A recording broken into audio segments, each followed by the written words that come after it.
Bismillahirrahmanirrahim.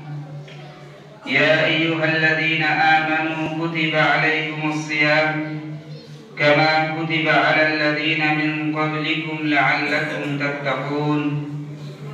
Wa qala an-nabiy sallallahu alaihi wasallam man shama ramadhana imanan wa ihtisaban ghufira lahu ma taqaddama min dhanbi. Rawahu al-Bukhari. सबसे पहले उस खुदावंदे कुद्दूस की तारीफ और तौसीफ जिन्होंने हम बनी इंसान को पैदा किया और पैदा करने के बाद यूं ही बेकार बेफायदा नहीं छोड़ा, बल्कि राहे दलालत से निकालकर सिराते मुस्तकीम पर गामज़न करने के लिए अल्लाह रब्बुल आलमीन ने इस दुनिया के अंदर पैगंबरों का सिलसिला जारी किया। उस अल्लाह रब्बुल आलमीन की हम तारीफ और तौसीफ जितनी भी करें हम इंसान के लिए कम है। फिर भी उसकी सिखाई हुई और उसकी दिया हुआ एक लफ्ज के जरिए हम उसकी तारीफ करते हैं। सब मिलजुल कर पढ़े अल्हम्दुलिल्लाह। उसके बाद दुरूद और सलाम नाज़िल हो ताजदर मदनी अहमद मुज्तबा मोहम्मद मुज्तबा सल्लल्लाहु अलैहि वसल्लम पर। मुहतरम हाज़रीन, आज हम जिस दिन के अंदर खुशी मना रहे हैं, जिसको हम ईद उल फित्र के नाम से जानते हैं, हमने जिस महीने को गुजारा, हमने जिस महीने को अपने दिल से और अपने घरों से अपने इलाकों से अलविदा कहा, वो महीना बहुत ही बाबरकत और बहुत ही पुरअमन महीना जिसको रमजानुल मुबारक कहा जाता है, जिस महीनों को हमने इख्तिताम किया। आज शव्वाल की ये तारीख है और रमजानुल मुबारक का खातिमा हमने कर दिया। ईद उल फित्र यानी खुशी के दिन। ये ईद उल फित्र किसके लिए खुशी के दिन है? अल्लाह के रसूल सल्लल्लाहु अलैहि वसल्लम ने उम्मत मुस्लिमा को जो ईद मनाने और ईद का दिन कहा है, वो हर हफ्ते यानी जुमे के दिन एक ईद है और साल में हमारे दरमियान एक ईद उल फित्र है और एक ईद उल अज़हा है। ये तो बड़ी खुशी है जो हम मिलजुल कर ये साथ मनाते हैं। लेकिन अगर हम मुहद्दिसीन और मुहक्किकीन के नजर में देखें तो ये खुशी उस शख्स के लिए है, उस बंदे के लिए है और उस मोमिन के लिए है कि जिसने रमजानुल मुबारक महीना को पाया और पाने के बाद उसने रमजान के महीने में रोजा रखा और क़यामुल लैल किया, तरावियाँ पढ़ी और उसने अल्लाह रब्बुल आलमीन के सामने गिड़गिड़ाया और अल्लाह के सामने रोया और अपने खताओं को, अपने गुनाहों को माफ करा दिया। उसी शख्स के लिए, उसी मोमिन के लिए, उसी बंदे के लिए हकीकी माना में ईद है। जो मुसलमान रमजान के महीने में रोजा रखता है, अल्लाह रब्बुल आलमीन को राजी करने के लिए, अल्लाह को खुशी करने के लिए,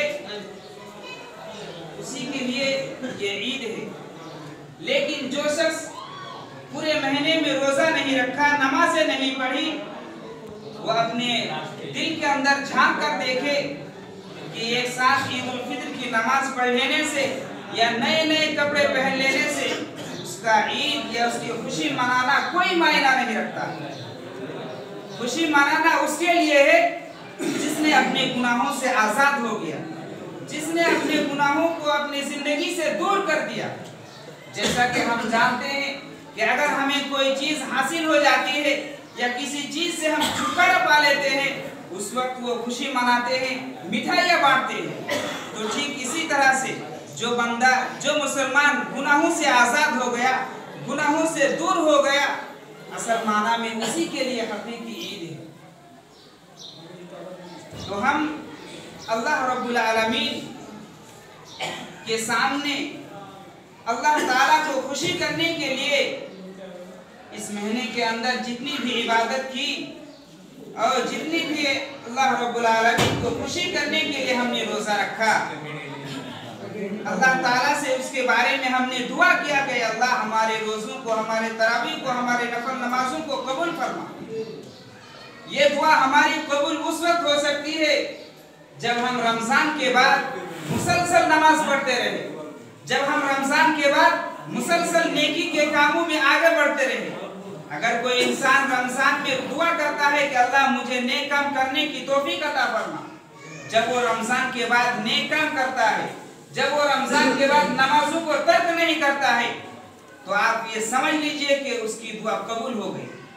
लेकिन जिसने रमज़ान मुबारक में दुआ तो किया, अल्लाह रब्बुल आलमीन के सामने गिड़गिड़ाया, फिर रमज़ान जाने के बाद उसने नमाजों को छोड़ा, नेक कामों को छोड़ा और दूसरे बुरे कामों में वो मुलविस हो गया, तो आप ये समझ लीजिए कि उसका दुआ कबूल नहीं हुआ। उनका दुआ एक वक्ती दुआ था जिसने उसने रमज़ान के महीने में खास किया था। मुहतरम तो मुकर्रम हाज़रीन, दूसरी बात मैं आपको ये बता दूं कि ये ईद उल फित्र यानी सदक़तुल फित्र के दिन है। हर इंसान, हर मुसलमान अपने अपने सरदार के पास, अपने अपने मंडल के पास सदक़तुल फित्र को जमा करते हैं। हम जानते हैं कि सदक़तुल फित्र किस चीज़ से दिया जाए, किस वक्त दिया जाए, किन को दिया जाए, लेकिन मैं खासकर अपने गांव के मंडल और सरदार हजरात को ये बता दूं कि आपको मालूम होना चाहिए कि ये सदक़तुल फित्र किन को दिया जाए। दूसरे सदका की तरह ये सदका नहीं है, दूसरे ज़कात की तरह ये ज़कात नहीं है कि जो भी आए गांव के अंदर सबको दे दिया जाए। नहीं, अल्लाह के रसूल सल्लल्लाहु अलैहि वसल्लम ने हदीस के अंदर जिस लफ्ज़ का इंतखाब किया है वो है तोहमतुल लिल मसाकीन। ये सिर्फ मिस्कीनों को देने के लिए, यानी अगर आपके पास कोई मिस्कीन है, गरीब है, फकीर आदमी है, तो आप उसको दे दीजिए। लेकिन अगर कोई ऐसा फकीर है जो खानदानी फकीर है और उनका भीख मांगना ही रिवाज है, तो आप उनको हरगिज़ मत दीजिए। वो बिल्कुल जवान है, हट्टा कट्टा है, काम करके खा सकते हैं, लेकिन उनका ये कहना है कि मैं खानदानी फकीर। खानदानी फकीर कहाँ से आए? लिहाजा सरदार हजरात इस बात की बिल्कुल ज़हन में रखे और तवज्जो में रखे कि सदक़तुल फित्र सिर्फ फकीर और मिस्कीन लोगों को दिया जाए। मुहद्दिसीन किराम और फुक़हा इज़ाम ने इस मसाले में इख्तिलाफ तो किया है, लेकिन बाज़ फुक़हा और बाज़ अहले हदीस उलमा ने इस बात को जायज़ करार दिया है कि मदारिस में चूँकि गरीब और फकीर बच्चे पढ़ते हैं, तो अगर मदरसे के लिए कोई कलेक्शन या चंदे के लिए आए हैं तो उनको दे सकते हैं, लेकिन देना अफजल नहीं है। ये बात भी आप याद रखें, दे सकते हैं, सिर्फ जायज़ है, लेकिन आपको मद्देनजर और असल हदफ मिस्कीनों को देना।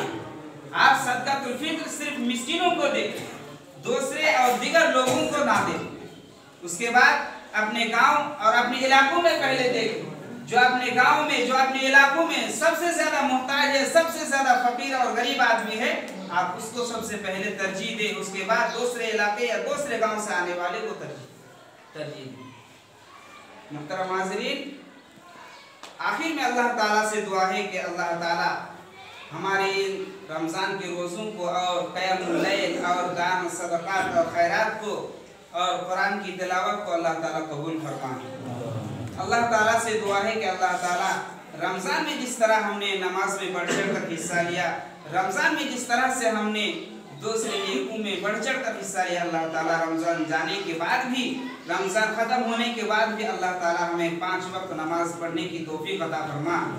इलाहुल आलमीन, जिन हज़रात ने उज़्र के बिना पर यह जानबूझ कर रोज़ा को छोड़ दिया, अल्लाह ताला उनकी रोज़ा को क़ज़ा करने की, पूरा करने की तौफ़ीक़ अता फरमा। इलाहुल आलमीन, अल्लाह ताला से दुआ है कि अल्लाह ताला हमारे मुल्क और हमारे सूबे के हालात को साजगार बना दे। अल्लाह ताला से दुआ है कि अल्लाह ताला हमारे ऊपर से और उम्मत मुस्लिमा से और इस हिंदुस्तान और पूरी दुनिया से इस महामारी और कोरोना वायरस जैसी बीमारी से हमारी छुटकारा अता फरमा।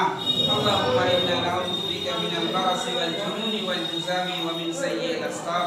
अल्लाहुम्मा सल्लि अला मुहम्मद व अला आलि मुहम्मद कमा सल्लैता अला इब्राहीम व अला आलि इब्राहीम इन्नका हमीदुम मजीद। अल्लाहुम्मा बारिक अला मुहम्मद व अला आलि मुहम्मद कमा बारकता अला इब्राहीम व अला आलि इब्राहीम इन्नका हमीदुम मजीद। रब्बना आतिना फिद दुनिया हसना व फिल आखिरति हसना व क़िना अज़ाबन नार।